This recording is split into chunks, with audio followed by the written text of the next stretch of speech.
કર્ણ કૃષ્ણને પ્રશ્ન કરે છે કે સૂત પુત્ર કહીને જગતે મને ધિકાર્યો, માતાએ મને જન્મ દઈ ગંગામાં વહાવ્યો. આચાર્ય દ્રોણે મને શિક્ષા આપવાની ના પાડી કારણ કે હું ક્ષત્રિય ન હતો. દ્રૌપદીના સ્વયંવરમાં મને અપમાનિત કરવામાં આવ્યો કારણ કે હું રાજ પરિવારનો પુત્ર ન હતો. મારે આખું જીવન અપમાન સહન કરવું પડ્યું. હે કેશવ, મારો શું વાંક હતો? પ્રભુનો જવાબ સાંભળી મારી, તમારી અને તમામ જીવોની મુશ્કેલીનો જવાબ મળી જાય છે. પ્રભુ કહે છે કે હે કર્ણ, મારો જન્મ તો કારાવાસમાં થયો છે, વળી જન્મતાની સાથે જ મૃત્યુ મારી સામે ઊભું હતું. જ્યારે જન્મ્યો ત્યારે જ મારા માતા પિતાથી મને જુદો કરી દેવામાં આવ્યો.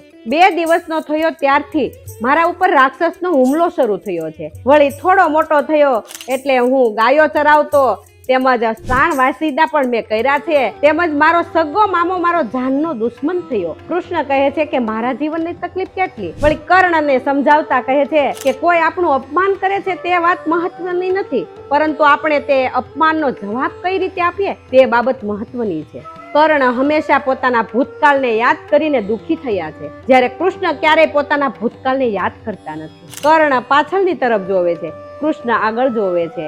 બંને સાથે અન્યાય થયો છે, પરંતુ કર્ણ ક્યારેય પોતાનો અન્યાય ભૂલ્યો નથી અને કૃષ્ણએ ક્યારેય પોતાના અન્યાયને યાદ કર્યો નથી. એકે પોતાનું જીવન હીન ભાવથી ભરી દીધું અને બીજાએ પોતાનું જીવન જે મળ્યું છે તે સ્વીકારી લીધું છે. બંનેમાં જો તફાવત હોય ને તો તે સ્વીકૃતિનો છે. અને આથી જ કૃષ્ણ વિશે એવું કહેવાય છે, જન્મ જેનો જેલમાં થયો ને ઉછેર પારકે ઘેર થયો, તોય કદી કાળિયા ઠાકોરે પોતાના નસીબ પર રોષ ન કર્યો. રાધા છૂટી ગોકુળ છૂટ્યું ને છૂટી ગઈ એ વાછળી. જેણે આખા જગતને હસતું કર્યું તેણે પોતાની વેદનાને મૌનમાં ગળી. આવીને આવી ધાર્મિક કથાઓ સાંભળવા માટે અમારી ચેનલને સબસ્ક્રાઇબ કરો, ફોલો કરો અને શેર કરવાનું તો ભૂલશો જ નહીં. અને કમેન્ટ બોક્સમાં જય શ્રી કૃષ્ણ લખો.